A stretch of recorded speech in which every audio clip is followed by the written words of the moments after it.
¿Qué tal? ¿Cómo están ustedes? Esto es Consensum. Usted ya sabe, toda la semana estamos pensando qué temas le vamos a dedicar a usted en este día y no es para menos. Hoy tenemos varios que le van a gustar. Permítanme presentarles a los participantes de esta mesa.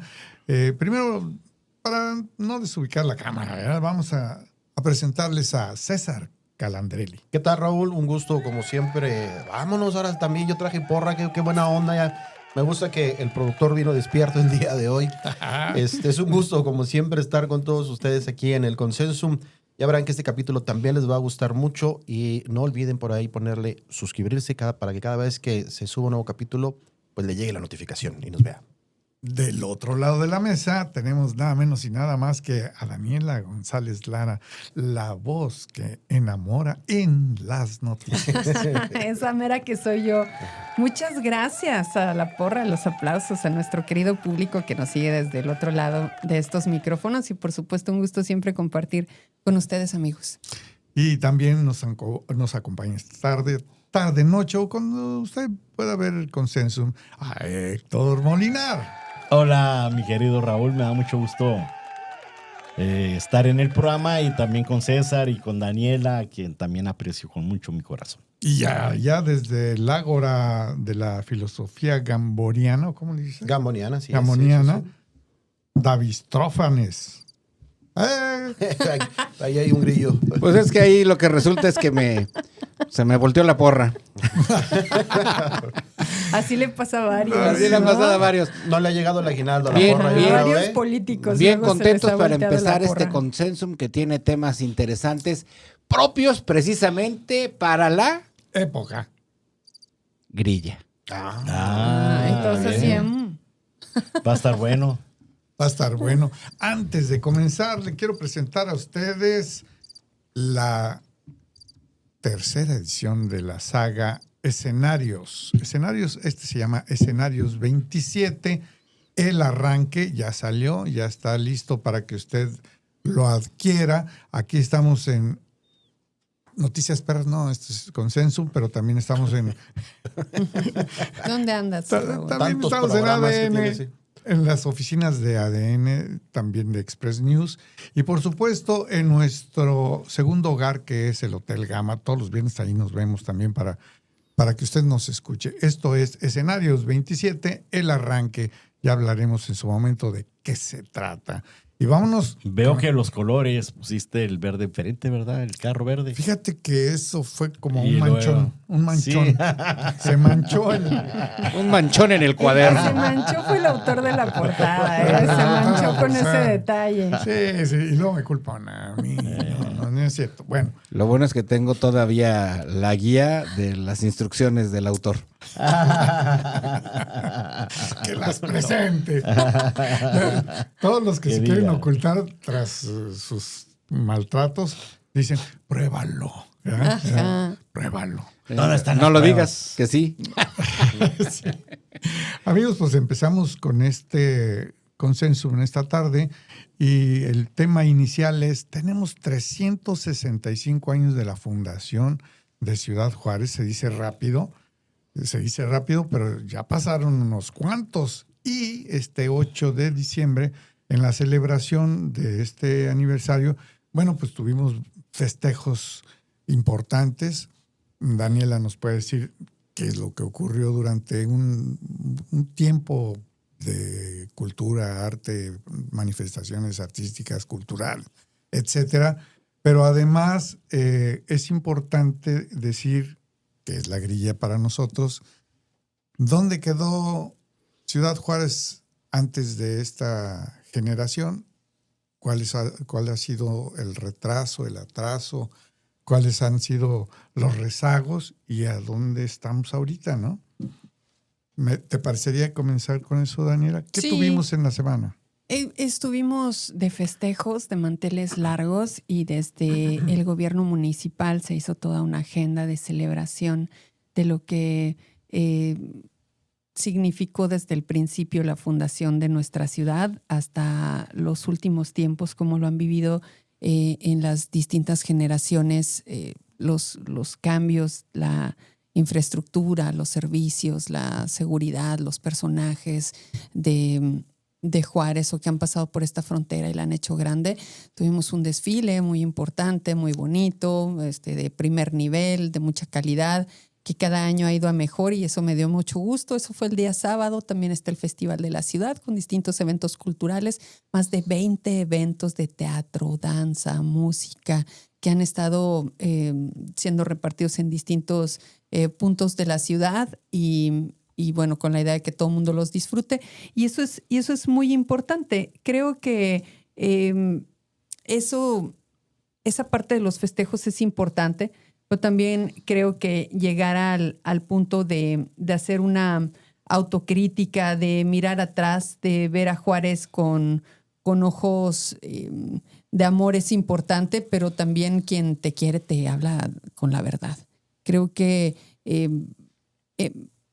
hay temas que tenemos pendientes, como la infraestructura de la ciudad, por ejemplo, que se encuentra muy, muy débil. Pero también creo que esta idea que mucha gente tiene de los juarenses de ser personas resilientes viene de crisis muy fuertes que hemos superado en temas de seguridad, por ejemplo, y mucha gente pudiera señalar a Juárez como un punto de peligro en el estado o en el país, pero la verdad es que hemos hecho mucho por un lugar como este y eso también es digno de reconocerlo.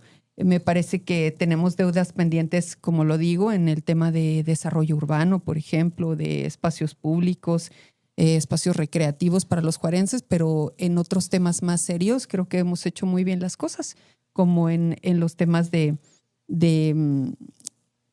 seguridad, tecnología, transparencia, desarrollo económico, por ejemplo, el mantener una ciudad en los primeros lugares de exportación a nivel nacional, de seguir siendo un paso de mercancías y de personas en muchos sentidos como culturales que nos enriquecen de esa forma, pues me parece que es muy plausible. Eso por hablar así muy rápido y darle también espacio a mis compañeros para que opinen al respecto.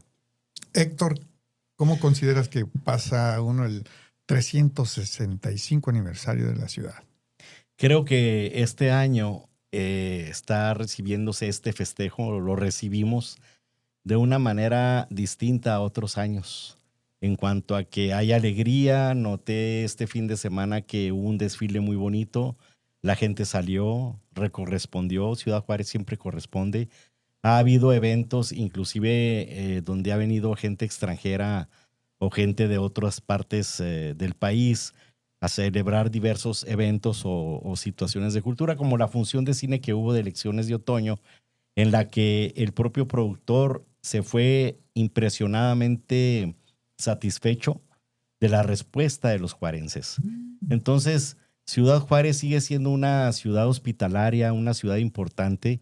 Yo veo también aquí, en cuanto a las noticias nacionales e internacionales, que como bien decía la licenciada, la doctora González Lara, estamos estamos en primer lugar en exportaciones, en recibir importación y exportación como frontera en la República Mexicana, y eso es muy importante porque estamos en un nivel económico elevado. Y por otra parte, pues bueno, luchando por sacar adelante lo rezagado, que lo rezagado se debe, ya lo sabemos, pues a situaciones que se manejaron de forma negativa, por corrupción, por muchas cosas. Tenemos mucho trabajo que hacer todavía. Y digo tenemos, porque me incluyo como ciudadano juarense. Es decir, yo cuando platico de estos temas les digo, ¿y qué estás haciendo tú de tu parte? Porque generalmente siempre queremos que papá gobierno me ponga esto, papá gobierno me ponga lo otro, como hasta los arbolitos del chamizal, ¿no? Que se han estado cuestionando ahí las cuestiones también de que los que están queriendo salvar al chamizal, como le llaman, pues ¿dónde están trabajando? ¿Dónde están los arbolitos? ¿Dónde están los jardineros? ¿Dónde está la gente unida? ¿Dónde está todo eso, no? Entonces se politiza mucho lo que se requiere en Juárez. Lo cierto es que Ciudad Juárez es una ciudad hospitalaria. Veo este año 365 años, ¿verdad? 365 años de fundada nuestra ciudad por Fray García de San Francisco, con una catedral hermosa y con la iglesia con la que se inició de adobe y lodo. Y la misión. La Sagrada Misión de San José. Y también tenemos pues muchos valores en Ciudad Juárez. Tenemos gente muy bonita que es lo que yo más resalto de nuestra ciudad, de lo que estamos festejando más que todo. Y pues que creo que inclusive el gobierno actual está trabajando bien. Yo pienso que está trabajando bien porque se nota cuando vas manejando, se nota cuando vas a algún lugar, se nota cuando vas a comer. Entonces Ciudad Juárez tiene mucho para dar y mucho para recuperar de lo perdido. César, bueno, aquí siempre vivimos en uno sí, el otro no, a mí no me gusta, a mí sí me gusta. Mucha gente dice, es que la ciudad es un mugrero, a mí no me gusta, pues, váyanse de aquí, ¿verdad? Pero por otro lado se dice, el cambio existe, el cambio está, se está percibiendo el cambio. ¿Tú percibes el cambio de la ciudad o hay mucho rezago? Bueno, hay que entrar confirmando eso, ¿no? Que sí hay mucho rezago, pero definitivamente sí hay un cambio. Si ustedes me preguntan, oye, de cuando tú eras pequeño a ahorita, pues sí, obviamente sí hay un cambio. Y hay un cambio para bien y hay un cambio para mal, ¿no? Obviamente dependiendo del estatus que estemos revisando. Digo, obviamente si hay un aumento de habitantes en la ciudad, pues va a crecer la inseguridad en la misma. Entonces, todo depende de qué estemos hablando puntualmente. ¿Qué me gustó, por ejemplo, de este 365? Ahorita haciendo referencia precisamente a la pregunta que tú me haces, es que yo creo que con este tipo de eventos, como el desfile que se hizo allá en el Boulevard Zaragoza, como cerrar la calle, la avenida Juárez, para que los chavos anden por ahí, que no andaban tantos chavos. Yo no fui, pero por ahí vi videos y amigos y cosas así por el estilo, que ya antes lo había hecho por ahí mi querida Jackie Armendáriz, en paz descanse. Es el tercer año que se hace. Es el tercer año, es correcto. Entonces antes estaba creo que por ahí al frente Jackie, en paz descanse. Sí. Un saludo a Renato, su hijo. Entonces ese tipo de eventos, ese tipo de desfiles, todo lo que está sucediendo en el centro de la ciudad, que le están dando otro tipo de vida, otro tipo de enfoque, creo que ayuda a permear el sentirse orgulloso de ser o vivir en Ciudad Juárez. Yo lo comentaba la otra vez que uno de las campañas que a mí me gustaba mucho era de si vives en Juárez, eres de Juárez. Y entonces yo creo que precisamente este tipo de eventos empiezan a darle un poquito más de identidad a la población, y más si se empiezan a involucrar estos puntos culturales de toda la gente que vive aquí en Ciudad Juárez y que no son de aquí. A mí el desfile en lo particular, yo no fui a verlo, pero lo vi por medio de redes sociales. No sé si ustedes tengan la oportunidad de navegar continuamente en redes sociales, pero, por ejemplo, en TikTok hay una chica que se llama Kim, la belga, que es de Bélgica. Esa niña, qué bárbara. A mí me sorprende porque nunca ha dicho una cosa mala de Ciudad Juárez, y ella es de Bélgica, ¿sí? Entonces ella está encantada de Ciudad Juárez, vive enamorada de Ciudad Juárez. Yo siempre, ahorita decía mi querido Héctor, decía, no, nuestra hermosa catedral. Y yo siempre decía, no, esa catedral no está bonita, bonita la de Puebla, bonita la de Chihuahua. Y la otra vez la estaba escuchando y decía lo mismo, decía, tiene una catedral preciosa aquí en Ciudad Juárez. Entonces una cachetada con guante blanco la que nos ponen de repente ahí a los juarenses. Y entonces creo yo que ese tipo de eventos ayudan para que ese tipo de personajes o los ahora nuevos creadores de contenido que existen en las redes sociales resalten un poquito más lo que estamos viviendo y sintiendo aquí en nuestra ciudad. Pues felicidades a Ciudad Juárez por ese 365 aniversario, y vamos a ver qué pasa para el 366, ¿verdad? Que le echamos todas las ganas posibles. Ajá. Y vamos adelante. Segundo tema de la tarde, el salario mínimo aumentó un 12%. Ya le hacíamos un análisis el viernes pasado en Los Analistas, y me gustaría mucho que este tema le diera entrada César Calandrelli, que nos hizo un desglose muy interesante de este tema, ¿no? De ese tema ahí en aquel programa. Ya no me acuerdo.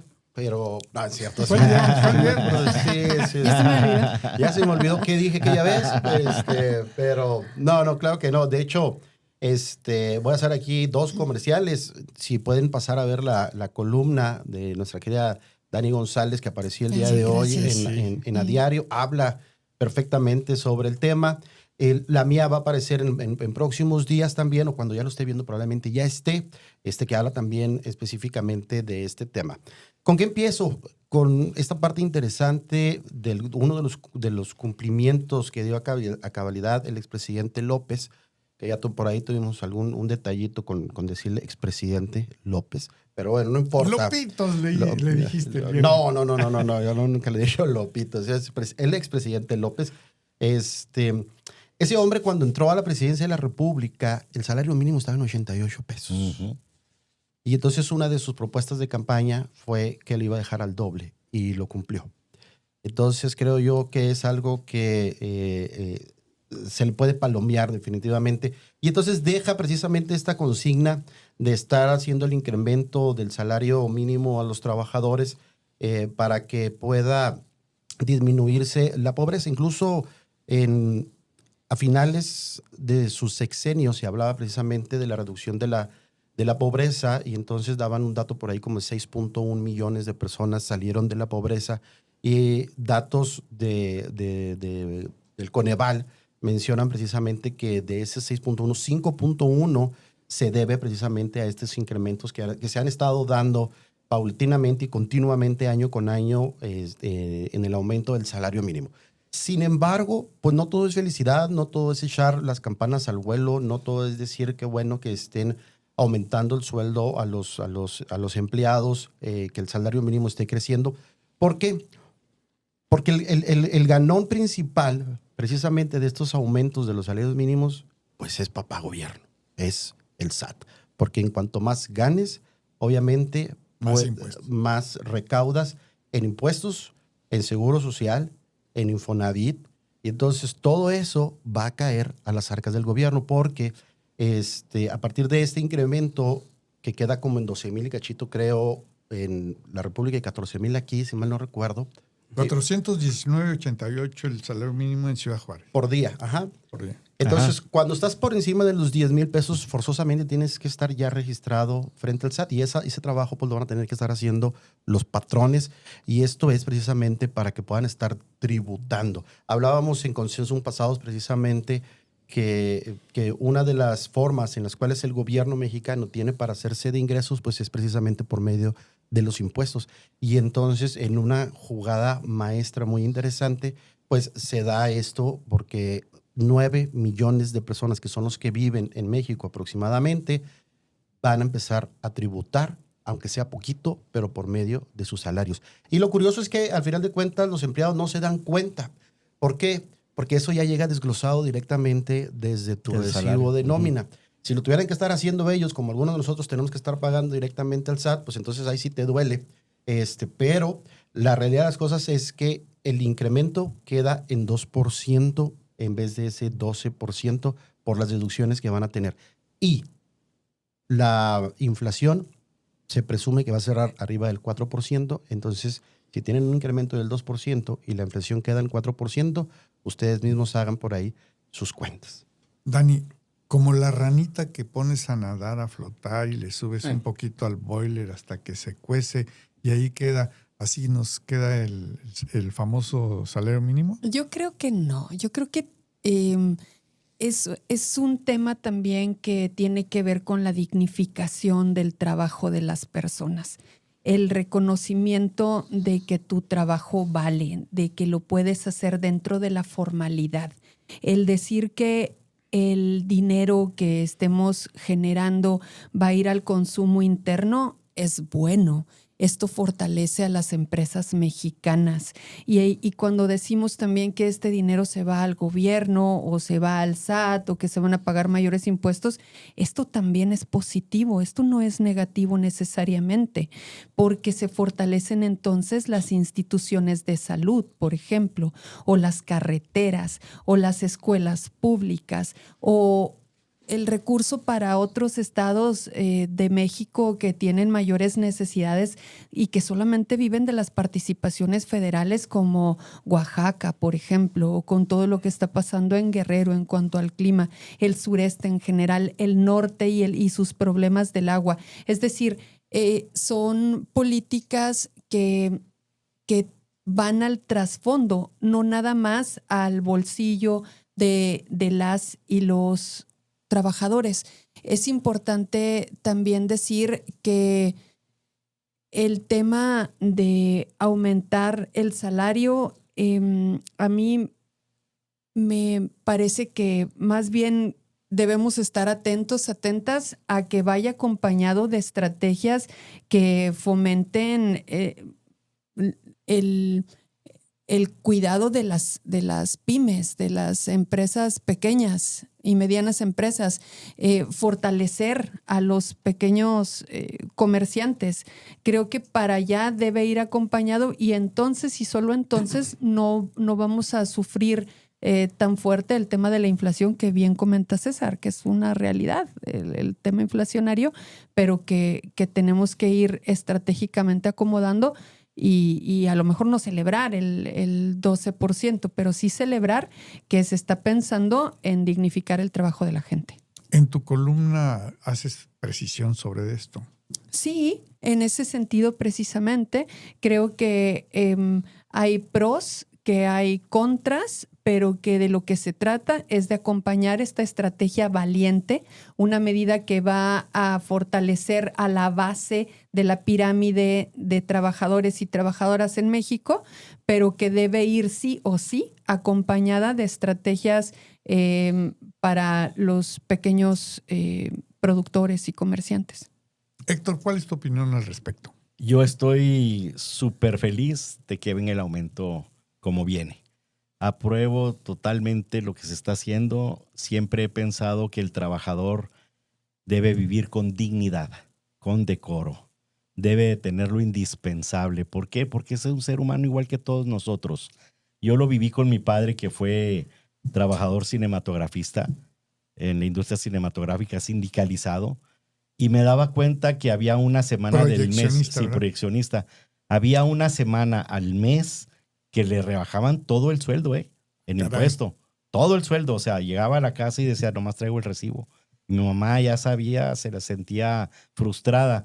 Entonces, cuando creces en un ambiente así de trabajadores, de gente que lucha por salir adelante, porque mi padre fue un luchador y muy honrado, y que siempre nos dio muestra de su lealtad a la familia y todo eso, su fidelidad.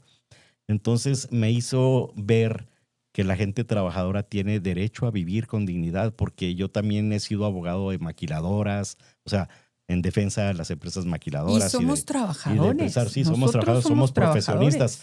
Pero digo, vivir con el salario mínimo, que estuvieron de alguna manera estrangulando a los trabajadores en la época de Fidel Velázquez. Tan cínico y tan infame, porque además fue un ratero, un corrupto que se volvió millonario a costa de los trabajadores. Esto viene a evolucionar favorablemente, y mucho. ¿Por qué? Porque, como bien decía ahorita Daniela, el circulante, o sea, el dinero va a circular en México. O sea, percibes más dinero, ¿dónde lo vas a gastar? Pues lo vas a gastar en la tiendita, en el restaurante, en el mandado, en la diversión. Mientras tanto, los grandes empresarios se lo llevan al extranjero. O sea, realmente aquí la frase que me encanta de Andrés Manuel López Obrador, de que por el bien de todos, primero los pobres, creo que para mí es la fórmula fundamental para que este país salga adelante, más de lo que ahí la lleva.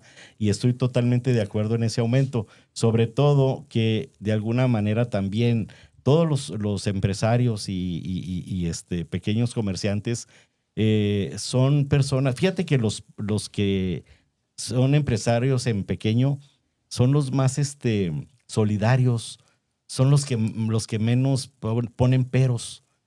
Ponen peros las empresas altamente millonarias, las que tienen ahí unas estructuras que nos va a afectar. Tenemos muchos trabajadores y les tenemos que pagar. Sí, pero ¿cuánto percibes tú de beneficio de un trabajador que tiene 8 horas brindándote tus servicios de una manera en la que también forma parte del enriquecimiento que tú tienes. Entonces, para mí, los impuestos que se queden en México y los gastos que se queden en México y ante un buen aumento de salario mínimo, totalmente de acuerdo. David, ¿tienes alguna opinión al respecto? Sí, yo creo que perdemos el foco del tema. Yo creo que el tema no es si está bien el salario, que yo creo que todos estamos de acuerdo en que esto es un tema de justicia social y que es correctísimo y que venga un poco más todavía.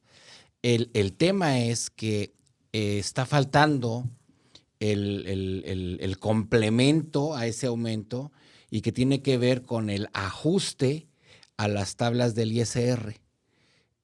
Porque sí, como bien dicen, definitivamente existe más dinero circulante, existe más carga tributaria y todo se vuelve un círculo vicioso, pero el trabajador se está quedando con menos incremento en lo real. Ahora, si nos comparamos de 6, 7 años a la fecha, pues por supuesto que ya tiene un ingreso superior. Digo, ni modo que de los 88 a los 400, pues no haya beneficio. Claro que lo hay.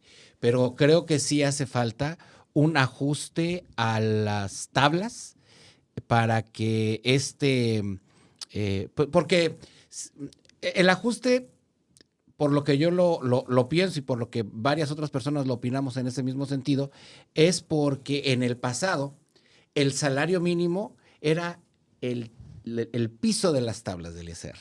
Uh-huh. Y hoy el salario mínimo ya no es el piso, debiera ser el piso. Nadie puede ganar menos que eso. Entonces, hoy, de facto, todos pagamos impuestos, todos. Absolutamente todos, hasta los salarios mínimos. Y a mí me parece que en ese sentido es donde va el comentario del buen César Calandrelli y en el cual estoy de acuerdo que hace falta esos ajustes para nutrir todavía más a la clase trabajadora del país. Y hablando de finanzas todavía, tenemos un tema que en el consenso pasado estuvimos ahí peloteando, que es el aumento del 1% en el impuesto sobre nóminas, que dijimos, híjole, ya se están quejando los empresarios, pero no hacen nada más desde lejecitos dicen, no nos gusta, a ver, fájense, por favor. Y creo que lo hicieron y parece que, no parece, ya dieron a conocer que el gobierno a través de su Secretaría de Hacienda recula en esta situación y no impone el nuevo impuesto LCR. Tengo entendido efectivamente que así es. A ver, César, échale. En ese sentido del impuesto sobre la nómina, la nómina en el gobierno del Estado, lo había comentado por ahí en algún programa, ¿no? Decía que había escuchado yo una frase que rezaba que la derecha siempre llega tarde, y en ese momento pues los empresarios también llegaron tarde porque ya estaba aprobada. Afortunadamente hicieron su talache, hicieron su labor. Esto es un llamado para ellos, para precisamente estar haciendo las revisiones en conjunto con el gobierno, para que antes de que saquen precisamente estos presupuestos y sean aprobados por los congresos, pues ellos tengan participación, que yo creo que es un poquito lo que ha estado haciendo TOR en ese sentido, de impulsar precisamente al empresariado para que se puedan inmiscuir más en las tomas de decisiones de los gobiernos, para que no tengan que estar reculando. Y déjame cierro la parte del salario mínimo, por favor. O bueno, si quieren terminar acá con No, cierra la del salario mínimo y luego voy con usted. Sí, porque aquí había unos datos interesantes. Por ejemplo, una de las cosas que mencionaba Dani en el incremento y dignificación, de este porcentaje de gente que va a estar recibiendo precisamente este incremento, el 60% son mujeres. Entonces es parte de la dignificación precisamente a los trabajadores en este sentido. A las trabajadoras en ese sentido. Sí, se trata de estrechar también las brechas salariales, tienes razón. Es correcto. Y entonces ya cerrando el punto, como lo estaba comentando por aquí David. La lucha de la mujer. Y con esto iba a terminar. Yo lo quería hacer en 2 bloques precisamente para no alargarme mucho en mi primera participación. Pues básicamente este es un llamado al gobierno, es un llamado a los legisladores para que hagan su chambita también en las modificaciones de las tablas de impuestos a retener hacia los trabajadores. Porque aquí hay un dato muy interesante y esto lo pueden hacer ustedes en cualquier calculadora que puedan encontrarse en internet. Porque se mencionaba ahorita, dice, no, pues ya va a haber más activo circulante. Pues no, porque ahorita si el trabajador recibe 1,000 pesos con estos impuestos, ya la siguiente y este incremento y los impuestos ya no va a recibir 1,000 pesos, va a recibir 990. ¿Vale? Todo eso ya está fríamente calculado. Documentado, calculado, y por eso les digo que lo van a poder leer ahí en mi columna. El trabajo del gobierno para que la repercusión del incremento en el salario mínimo sea fructuoso está precisamente en hacer que el precio de la tortilla ya no se aumente, que el precio de la gasolina ya no se aumente, que se puedan controlar los precios. La parte y ya con esto cierro, la parte de la inflación, yo lo comento en mi columna, es simple y sencillamente peccata minuta. ¿Por qué? Porque ahorita los precios, sobre todo de las canastas básicas que están muy amarradas con la parte de la agricultura, los precios en la agricultura los define el crimen organizado. ¿Vale? Sí. ¿Por qué? Porque en el momento en el que están saliendo los camiones con limones, con lechugas, con todas las hortalizas, con el material que ustedes quieran, ellos están cobrando ciertas cuotas. Y entonces, cuando el gobierno realmente controle eso, el salario mínimo de los trabajadores va a tener poder adquisitivo. Y cuando los legisladores trabajen con las tablas para que podamos pagar menos impuestos, ese va a ser realmente lo fructuoso del salario mínimo. Okay. Sobre el 1%. Un último punto.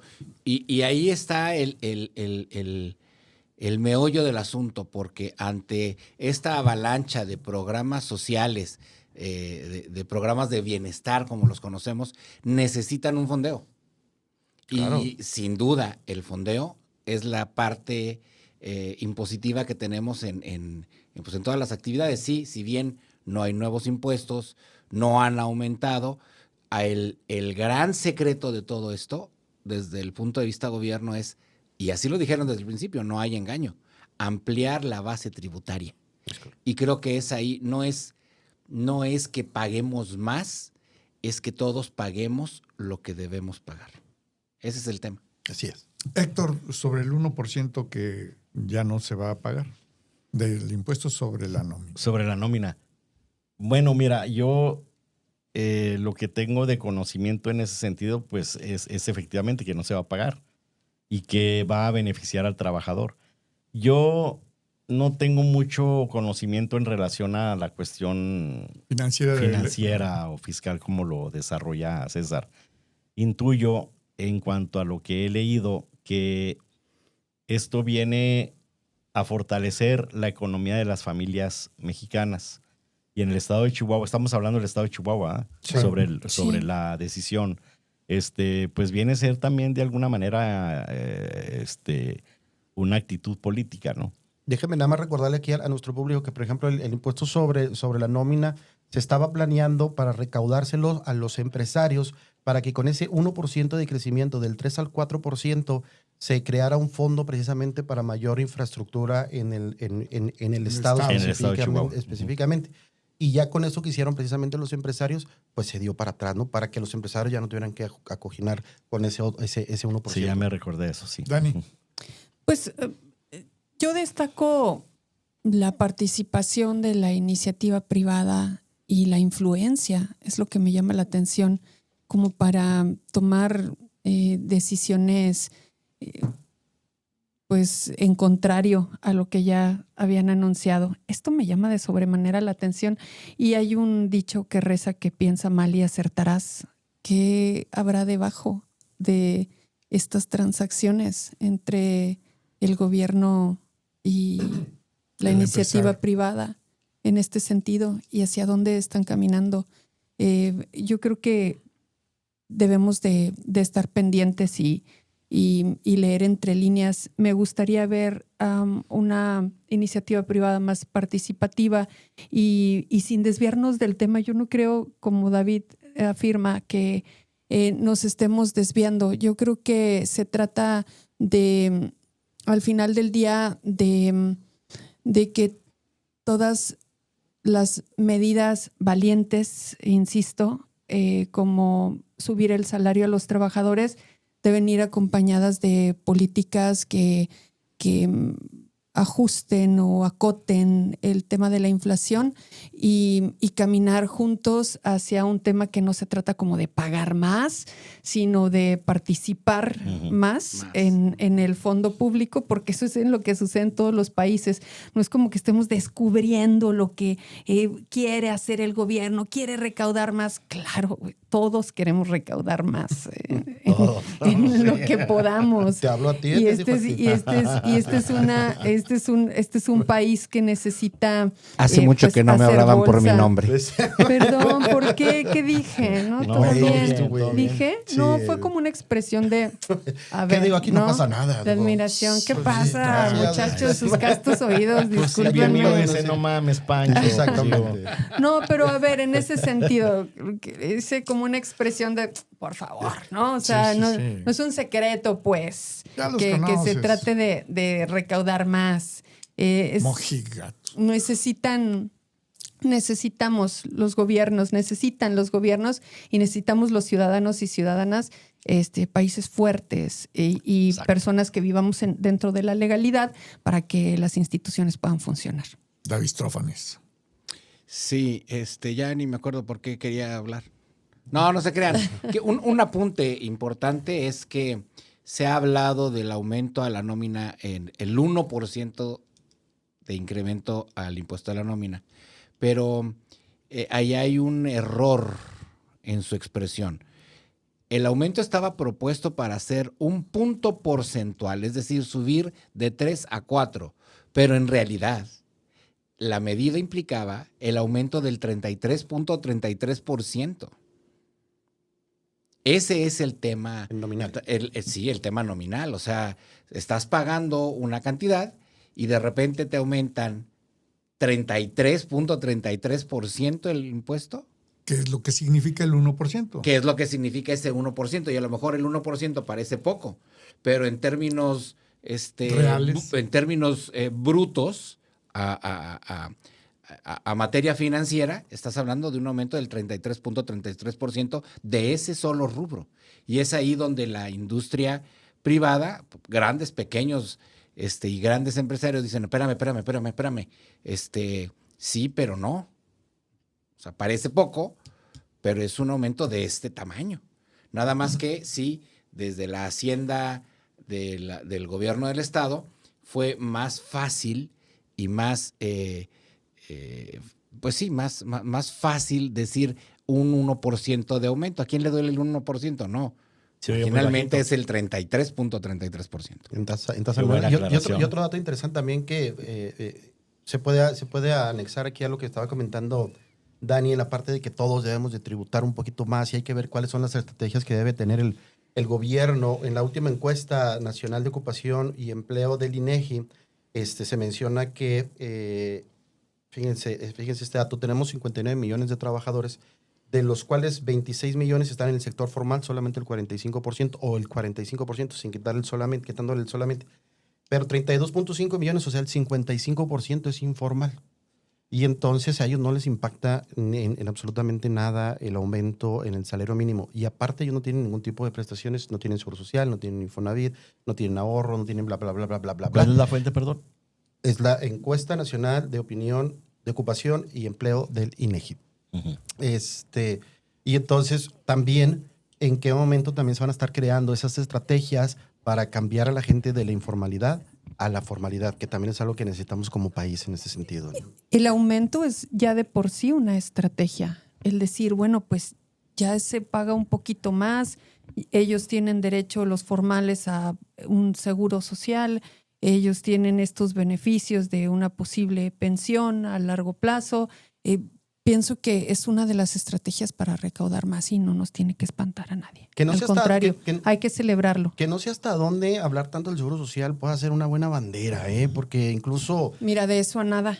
Pues mira, Tú- yo te voy a tú te decir, quejarás, había una tú te población quejarás, desprotegida. pero Ese las es el madres problema. que no tienen dónde tener a sus hijos y También que van se ahí al quejan, Seguro Social. también se Claro, quejan. pero de eso, oye, a estar en el verdadero abandono de la informalidad es un riesgo. Totalmente de acuerdo, Sí. pero tanto así como que sea una bandera el Seguro No, a Social, ver, yo no la tenemos yo que no la fortalecerlo. tomaría. Sí, no, totalmente Yo de acuerdo. tampoco estoy diciendo que sea Dinamarca. Incluso... Bueno, pero hay que ver, bueno, no, hay, pues que ver, sí. hay que ver una cosa, si hay mucho progreso en ese sentido, ¿eh? O sea, ¿En el para los que seguro? no, sí, para los que no lo quieran ver es otra cosa, pero para sentirlo hay que ir, verlo, estar ahí, apoyarse, sufrirlo. Yo he sido paciente este año del Seguro Social. Yo también. Entonces, a mí Y me han yo. tratado de maravilla, te citan. Y Es yo voy a más, hacer. Y hay mucha yo necesidad. en el centro pero- médico de especialidades, pagándole a mi cardiólogo, haciéndome cita y pagándole muy bien, me llevó a tener ahí esperándolo 4 horas. ¿Eh? El Seguro Social me tiene 15 minutos. Entonces, esa es la diferencia que muchas veces hay gente que no quiere ver. Y realmente, claro que hay fallas. Y muchas. ¿Por qué? Porque tenemos cientos de años con las fallas de la corrupción que no se pueden borrar de la noche a la mañana. Entonces, como bien dice Daniela, la seguridad en la salud es un bienestar que está llegando, afortunadamente, a la Está gente que llegando. menos tiene y está abierta la puerta. O sea, aquí el estado de Chihuahua fue el único que no quiso entrar a la seguridad, a la cuestión del seguro social como lo propuso el presidente. Y hicieron los centros de salud, que son los que más mal están funcionando. Fíjate que no, ¿eh? Déjame argumentar un A ver. poquito al respecto. La competencia en este sentido ha sido benéfica. Están, por un lado, los del Seguro Social haciendo su esfuerzo y todo lo que tú quieras, y diciendo que los otros no hacen lo propio, y del lado del gobierno del Estado dicen al revés. A mí me ha tocado estar en los dos lados, porque ya vi cómo está trabajando también el seguro, el centro de salud, digamos, del gobierno del Estado, y también están Lo está haciendo bien. Lo Qué están bueno. haciendo bien. Que gane la gente. Claro, Que gane la eso gente. es lo importante, ¿verdad? Mira, Sí. yo acabo de tener una plática con el delegado del estado de Chihuahua aquí del Seguro Social y le dije, ¿por qué no está funcionando al 100%? Dice, porque ya lo estamos estructurando en cuanto a equipo, mantenimiento y todo eso, y no se va a hacer acelerado todo. Dice que ya el año que entra vamos a tener oncología y que ya está trabajando, todos los laboratorios ya están trabajando, la clínica está funcionando. Dijo, no al 100 todo, dijo, pero ya está. Entonces, ahora te vas a ver esa obra, yo veo, es una obra hermosa. Me voy a ver el seguro que se construyó en Ciudad Juárez. Oye, lo soñábamos y ya se hizo realidad. Nada más Tiene- falta que ya funcione bien. Sí. Oye, pues ahí Sí, va. y hay que es ponerles ahí va, marcaje ahí va, también, sí. porque necesitamos hospitales, pero que funcionen Del al tercer nivel 100%. que ya- Y con especialistas Urgía. y todo. Sí. Sí. Y ahora viene el tema que nos está haciendo garras el día, y es algo que domina muy bien Héctor Molina, Ay, ¿por qué? porque está metido en el Vaticano. Viene de allá precisamente. Sí, si viene de allá, el tema dijo, no, yo sí le entro a esto. Resulta que hay Ahorita dice gri- Héctor, ¿por qué? ¿Por qué yo? ¿Por qué yo? Es que, bueno, ustedes no están para saberlo. Todo yo, perfecto, todo yo. Pero yo sí para contarlo, pero hubo un tiempo que yo le decía Fray Molinar, ¿cierto? Sí. Es que es una Perdón, no me onda. aguanté la risa. Es que es parte de la curia. Es parte de la curia. Y entonces, en esta ocasión, el tema es de que hay grillita en el Vaticano, tanto así que el Papa Francisco tuvo que meter 21 de los Arzobispos. arzobispos De su gente. para poder garantizar lo que él ha llamado la La reforma, transparencia la también. reforma Del Vaticano. Adelante con esto. Pues sí, mira, efectivamente, yo he visto en el Vaticano En tus paseos por el Vaticano. Por los Pues, jardines del Vaticano. en los paseos. Sabes que yo tengo mi fe muy definida en la cuestión del catolicismo. Soy católico y soy Apostólico, disciplinado en cuanto al respeto que le debo de tener al Papa, ¿verdad? Pero también lo cierto es que el Vaticano ha impuesto leyes religiosas o financieras o de todo tipo que no son necesariamente de Dios, ¿verdad? Son humanas. Entonces, desde luego, en este punto de vista, hemos visto también cómo se ha diversificado, cómo se han manejado cuestiones derivadas de los criterios que aplica el Papa Francisco con la forma o modalidad en que se está aperturando la iglesia que él administra con la anterior. Y sí, efectivamente, aquí se está viendo que está haciendo un movimiento transformador, ¿verdad? Por cuestiones derivadas de cuestiones de, si quieres llamarle corrupción, en el aspecto de la cuestión financiera, que sea transparente, que sea de confianza. Le está dando más entrada también a la mujer, en la participación también en la iglesia, en todos los aspectos. Y otras minorías también. Y otras minorías Casi también. en todos los aspectos. Y hay algunas ¿Cuáles?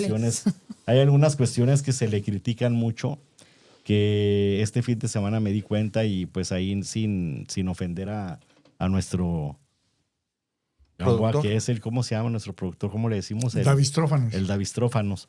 Trófanos. Que por ejemplo, que soy profano. Sí, Va- es que para allá la- va. Para allá la va. Catedral de Notre Dame, ¿verdad? Recién reabierta. El altar lo hicieron como el templo de los masones.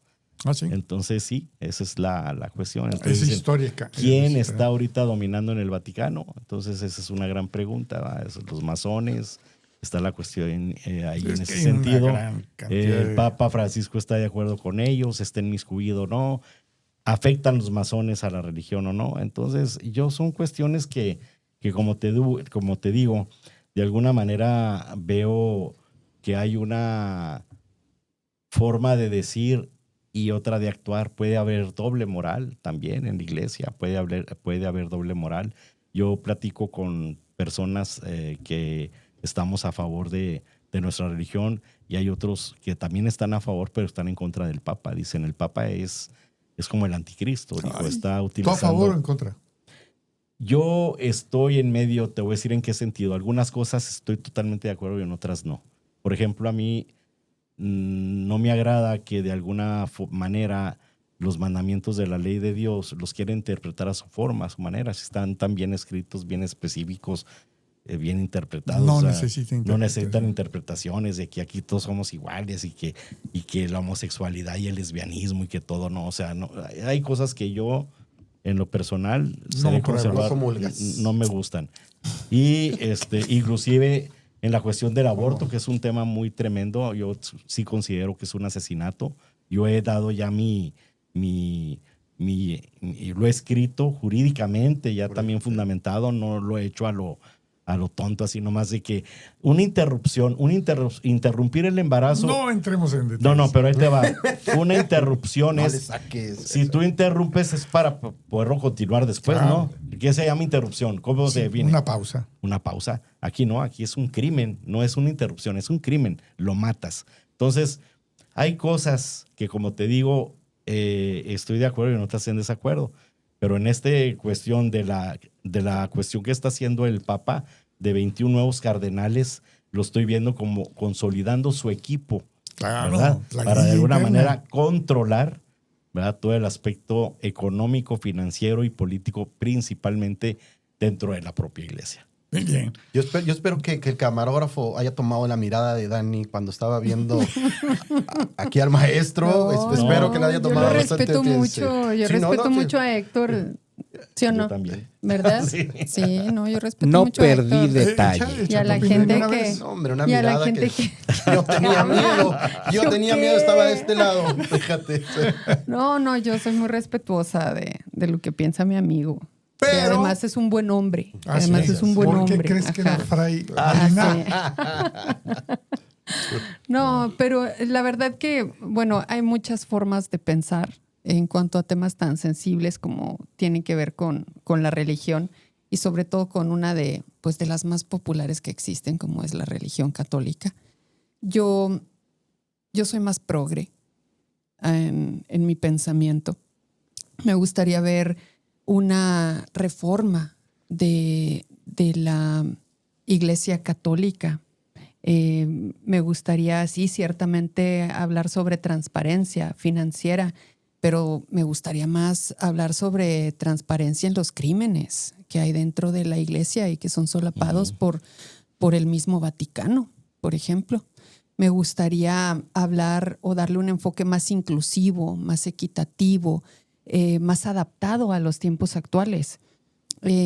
No me voy a detener a hablar sobre el tema de el aborto, que si es un crimen, que si no es un crimen. Yo lo he planteado abiertamente en muchos foros. Están públicos en mis redes sociales, lo pueden encontrar. Soy parte de un colectivo que se llama Marea Verde, que está a favor de los derechos de las mujeres a decidir sobre nuestro propio cuerpo. Pero es importante también decir que me gustaría ver esta participación, una mayor inclusión de las mujeres en los roles de liderazgo, por ejemplo, dentro de la iglesia. La ordenación de las mujeres como sacerdotisas, por ejemplo, o en los temas administrativos, ¿ves? A mí me gustaría hablar sobre eso, participación en la toma de decisiones de las mujeres dentro de la iglesia. Eso es lo que a mí me gustaría ver como una reforma. También hablar sobre hacer un esfuerzo por ofrecer un mayor acompañamiento a las personas que son fieles de la Grey Católica y que son personas LGBT, por ejemplo. Si hicieran esta inclusión, esta apertura, ¿cuántas personas que actualmente, y lo digo con todo el respeto que me merecen, se saldrían del closet y dijeran, sí, bueno, yo escogí este camino porque me sentía solo, me sentía abandonado? Estoy especulando probablemente, pero creo que sí habrían algunos temas que tienen que ver con el tema de la sexualidad, de la apertura. Me gustaría también ver una iglesia más comprometida, si estamos hablando de reformas, una iglesia más comprometida y más misericordiosa en temas de acción con los pobres, con las y los miserables, entendiendo el tema o el término de miserables desde la miseria, de la pobreza extrema, la dolorosa, la peor de todas. No la condición de aquellos desgraciados. No, exacto.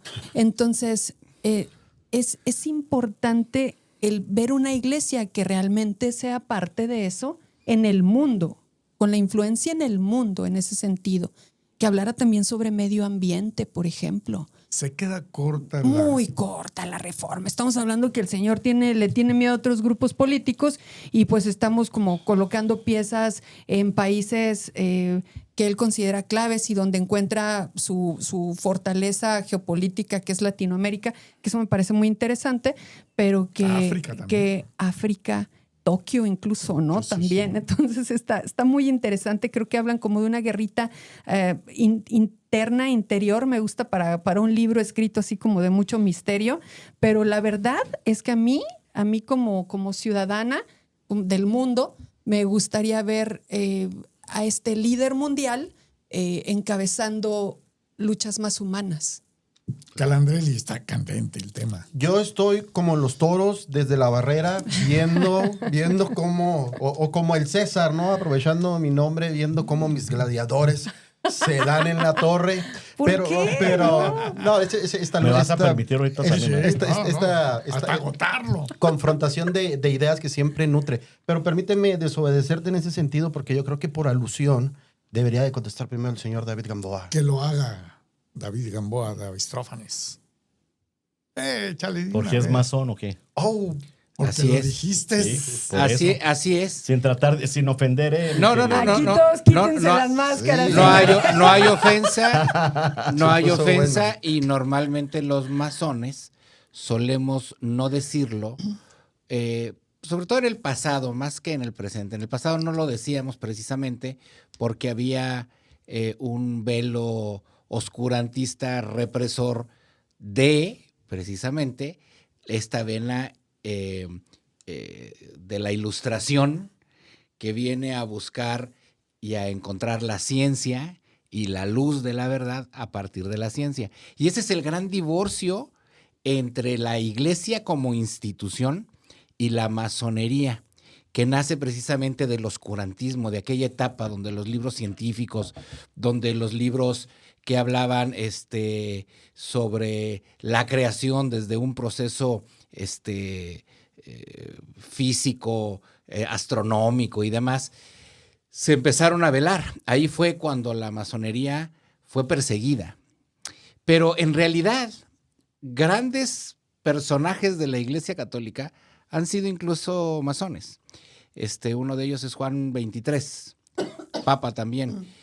Y nada tiene que ver la masonería con la religión. Definitivamente no. Lamentablemente los espíritus conspiranoicos que informan sin estar dentro no tienen ni idea de lo que vemos o no vemos dentro de la masonería. Y yo les voy a explicar qué es la masonería. No, en otra ocasión. En otra ocasión, con mucho gusto. Hombre, venga. Sí, Acabo lo voy a después. explicar en 4 palabras. Es muy sencillo. La masonería no es una religión.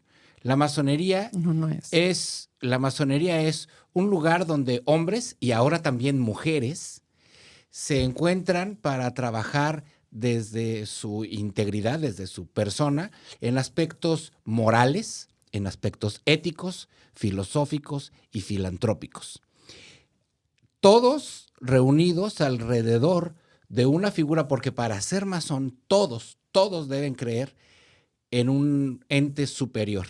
Es decir, los que se dicen católicos deberán creer en Jesús, los que son del Islam pues deberán de creer en Alá, los que son de Buda, los que son de...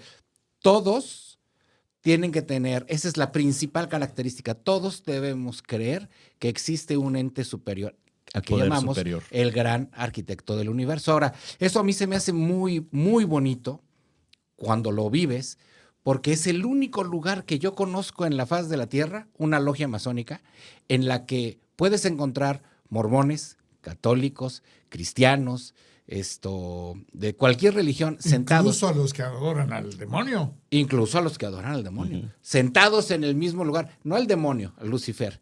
Que es una. No, es que también hay una forma mujer o es diferente. hombre? O sea, Lucifer. a Belcebú. Que es una. No, es que no lo tomes en broma porque se desvirtúa, Raúl. Se desvirtúa porque y si quieres hacemos otro programa a ese respecto. Sí, estaría bien. Las iglesias luciferinas no Háganlo un necesariamente tienen que ver con la representación del mal. Nada tiene que ver con eso. Son Caray. también iglesias de ilustración. ¿Sí? Es a lo que se refiere. Luz bella. Y se Satanás refieren no es malo. precisamente al tema de la ilustración, de mostrar, de abrir. Bueno, regresando al tema, nada tiene que ver una cosa con la otra. Sí vi la nota donde criticaban que la parte principal de Notre Dame quedó como un templo masónico. Pero vi la foto y yo, por más que le encuentro, De Pusco, sí. pues no, ¿dónde está? Porque aquí no hay un sacerdote, hay un No, venerable maestro que ve la tiene un foto. escritorio y pues no. Y encima de Oriente, donde se llama la parte del frente del templo masónico, está el orador, está el secretario, están los decanos, está el past master, y yo no veo un acomodo así en ese templo, en esa forma. A lo mejor vi otra foto en la nota que publicamos, yo no lo sé. Pero sí vi la nota y por más que le escarbé, pues no la encontré. Ahora sí, Carlos Calandrelli, tema candente. Estaba yo aquí buscando esa foto a la que le estaban haciendo referencia para ver si la identificaba, pero bueno, ahorita la buscamos. Ya la estamos buscando. Ya la está buscando aquí para ver Yo si tampoco la he visto. para poderla ver, ¿no? Y dar un punto de vista en cuanto a eso, que será... Qué bella estuvo la ceremonia, ¿eh? Estuvo interesante. estuvo increíble. Estuvo muy bonito. Hablemos, pues, De la grilla interna. de la grilla interna que tenemos nosotros ahorita. No es cierto. De la grilla interna de las reformas que está generando Francisco, el cual tuvo el gusto de saludar de mano cuando estuvo aquí en Ciudad Juárez. 2, 3, 4. Uy, Francisco, qué sí. influyente. Francisco, el cual tuve el gusto de saludar de mano cuando estuve aquí en Ciudad Juárez. Ahorita la veo, sí, pues si no se me va a ir otra vez Así la es, idea. César, no como- le hable. Sí, ahorita no me hablen, por favor. ¿Y qué pienso? ¿Qué pienso precisamente de estas reformas, de lo que está generando ahorita el obispo de Roma? Básicamente está acrecentando su apostasía con este falso ecumenismo que está desarrollando dentro de la Iglesia Católica. Ahora, esto no es nuevo. Esto viene, y ahorita lo acaba de comentar y lo mencionó David de manera espectacular, viene precisamente desde Juan 23, que es precisamente en donde empieza una división de la Iglesia Católica, y después Paulo VI es el gran reformador de la misma hasta llegar a la Iglesia a como hoy la conocemos. Y luego, pues, obviamente, ya después entra Juan Pablo I, que existe la teoría de la conspiración, de que él dijo, me voy a retractar de todo esto que está sucediendo en la Iglesia, y dura solamente un mes y amanece muerto. Después regresa, y después entra Juan Pablo II, Benedicto VI, Benedicto y ahorita... Decimosexto, ¿no? Sí, ahorita es gracias. Papa Francisco. Que sigue vivo, es cierto, ¿verdad? Ratzinger. Sí, sigue vivo Ratzinger. Y ahorita, pues obviamente, Gran filósofo. sí, de los grandes filósofos. Benedicto ya se murió. ¿Ya se murió Benedicto? Sí, ya. Sí, ok. Sí. Que Sí. precisamente también en esta otra teoría de la conspiración se dice que él no se retira por cansancio, sino precisamente por todas las problemáticas que ha estado generando la Iglesia Católica, que no pudo con el lobby LGTB de la Iglesia, que no pudo con poder controlar el Banco Vaticano, que es el banco más importante del mundo. O sea, todos los bancos le deben al Banco Vaticano, y que no pudo con los problemas de pederastía que ha estado arrastrando Claro. desafortunadamente la Iglesia Católica en los últimos años. Y entonces ahorita precisamente Francisco está haciendo esta otra reforma, pero yo la veo desde un punto de vista en el sentido de que se está ajustando a la agenda a la agenda woke, no solamente a la agenda LGTB, disculpen, a la agenda woke. Precisamente por esta infiltración que desde Juan 23 ha estado teniendo de manera contundente la Iglesia Católica. E incluso eso está hasta en las profecías, ¿no? Que la Iglesia Católica iba a buscarse ser destruida desde su interior. Cuando llegue un Papa Negro. Que fíjate, Negro del alma. Así Sí, dice yo sé que así dice, pero mira, son de las cosas que uno ya no Negro puede del creer. alma. no, Negro y gay. No. Negro Va a de ser su masón. Pancho. Es un Y masón. pobre, ¿no? pero fíjate, cierro. Viene de Lucifer. Va a ser más. Cierro con esta porque esa es otra teoría de la conspiración. Para mucha gente que se dedica a estudiar esto, Francisco es el Papa Negro. Ujú. Es el Papa Negro, Francisco. Sí, en la Ahí actualidad ahí sí cierras ya. Órale, ¿Por qué es el sí. Papa Negro? Porque él es jesuita. Los jesuitas visten de negro. Ok. ¿Sale? Yo Entonces, creía que mira. porque era latino y somos más brown. Trigueño. no. Más brownies. Eso no tiene nada que ver. ¿Sale? Entonces, Es que mira, sí, se está desvirtuando la iglesia en el verdadero concepto por el cual se fundó.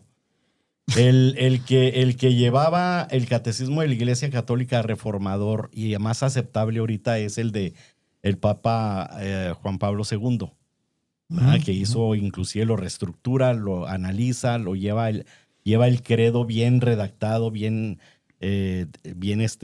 explicado, de tal manera que te traduce la grandeza de la Iglesia Católica a través de Jesucristo, ¿verdad?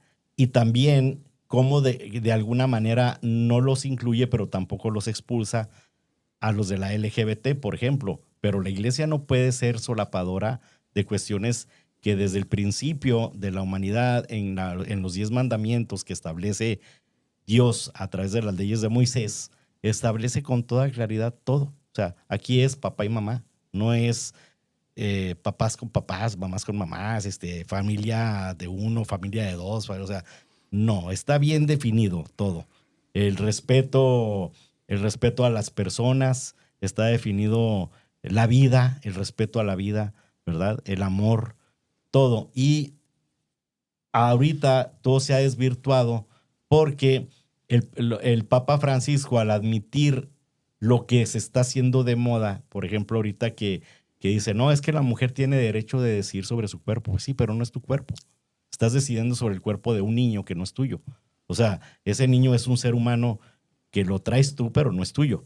Entonces, hay muchas cosas que se tienen que analizar desde lo más profundo para poder también, de alguna manera, criticar lo que la iglesia fundó y que ahora quieren modernizar.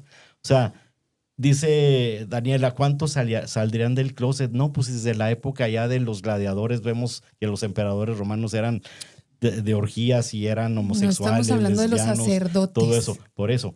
pero desde aquella época ya los sacerdotes también influían ahí, eran iguales.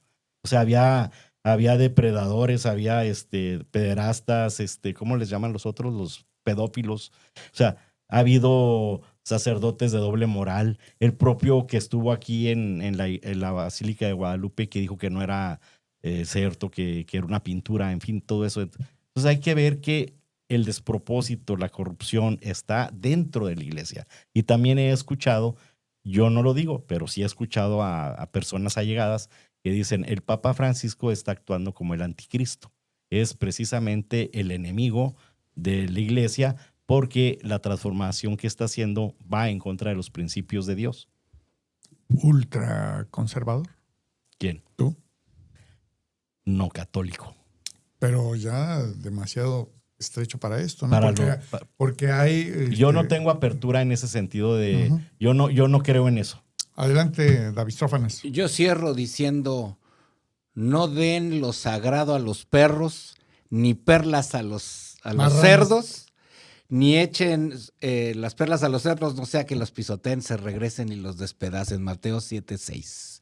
Es cuanto. Un cierre. En general, ¿ya nos vamos? Sí, ¿O ya del nos vamos, tema? Ya nos vamos, pero el tema es... Bueno, es el pues cierre. a lo largo de la historia la Iglesia ha demostrado una capacidad impresionante para renovarse y muchas de estas reformas podrían contribuir a una Iglesia más inclusiva, más justa, más comprometida con las necesidades espirituales y actuales de las personas. Si no, pues simplemente la gente no se va a hacer católica y va a dejar de creer en Dios y punto. Y ya, se acaba la iglesia, se va acabando solita. Cierre breve. Que lo que hace falta fomentar la fe con fortaleza, con amor, con el verdadero cristianismo, no como se está haciendo en la actualidad, porque ya no creen los jóvenes en Dios, no creen porque el catecismo de la doctrina, el catecismo de la Iglesia Católica en la forma tradicional como se da, pues no lo cree nadie. Entonces hay que modernizarlo, pero de alguna manera no para introducir lo que está de moda. Por ejemplo, el tatuaje y que andes con otra mujer, otro hombre, eso no. Ese es otro boleto. Ese es otro boleto. Hay que interpretar que Dios vive en la actualidad. Dios vive en la actualidad. Dios está todos los días con nosotros en la actualidad. Dios nos protege, Dios nos ama y no distingue sexo ni nada de eso. Dios es con todos. Pero la iglesia tiene principios que son definitivos y que esos no son para estar de moda o no de moda. No es como la ley humana, ¿sí? Antes a la mujer, hay jurisprudencia allá por 1950, donde decía que la mujer que andaba en la calle en la noche a las 12 de la noche no era casta ni honesta. Así hay jurisprudencia en la corte. Y ahora es al revés, ¿verdad? Entonces, todo cambia, pero la ley de Dios no cambia. César, un cierre. Un cierre de corto, así como el de Molinar, me voy a aventar, me voy a permitir hacerlo, porque si no, yo sé que ya se quieren ir, pero así de corto como el de Molinar. Y reforzando precisamente lo que el maestro Héctor está diciendo, porque el gran problema de la Iglesia Católica es precisamente que dejaron el pastoreo. Y por eso la gente se salió. Así de sencillo. Y eso viene, como lo mencioné ahorita, desde las reformas de Pablo VI y antes Juan XXIII. Ahí es donde viene el quiebre de la Iglesia Católica para tener ahorita la iglesia que hoy tenemos, que no es absolutamente nada fuerte. Y entonces, vuelvo a repetir lo que dije ahorita. El obispo de Roma está generando esta apostasía en su propia persona con este falso ecumenismo y esta hipocresía hasta cierto punto en donde se está dedicando simple y sencillamente a envolverse por la agenda woke y se olvida, por ejemplo, de los obispos y de los sacerdotes católicos que están muriendo en Nicaragua con esta dictadura de Manuel Ortega, de Ortega, y no se han pronunciado absolutamente nada. La iglesia perdió visión, perdió fondo, y forma desde el momento en el que dejaron de hacer el pastoreo de la grey amada. Amén. Y si ustedes que están allí en estas labores de regeneración de la Iglesia Católica quisieran hacerle caso a Héctor Molinar, ¿por qué no mandar la doctrina católica a través de las redes sociales y decir, hoy es día de la doctrina y agárrense en su... No entendió nada, Raúl. ¿Cómo se llaman estas? ¿Aplicaciones? Su aplicación. Y el sábado, ¿cuándo eran las doctrinas? ¿Los sábados o los domingos? Los sábados eran los no, catecismos, no, los no, domingos eran los sí, sí. domingos. Y yo me refiero a la obra literaria que hizo y que Juan Pablo II creó, donde explica perfectamente todas las dudas que hay y precisamente está al alcance de todo el mundo, ¿verdad? Perfecto. Amigos, bueno, pues, ¿quieres hacer Nada, renovarse o morir. renovarse o morir? Claro. La Bistrófanes, no que no. Hoy todo el mundo quiere su Sale. última palabra. No, ya Sí, pues que es la última palabra. Y Esta tan solo es. Lucifer es hombre o mujer. Esta es tan solo la continuación de la reforma que empezó en 1521 por Martín Lutero. Hijo de Es- Pero Con esa eso- no es con eso reforma, cerramos. pero esa es una Ese es- reforma, esa es herejía. Ajá. Aguas. Sí. Con los Es datos, diferente. Es herejía. Bueno, pues ahí está. Y yo creo que sí podemos hacer unos 25 programas más. Uy, de esto. no, es que Fácil. cuando Sí. hablas de fe, cada quien tiene la suya. Y en el próximo programa hablaremos de ¿fue penalti o no fue penalti? Sí el fue. el que le quitó Sí el fue. triunfo a los cruzazulinos, por favor. Amigos, pues esto ha sido Consensum. Espero que se la hayan pasado muy bien. Yo soy Raúl Ruiz y aquí está el equipo de Consensum.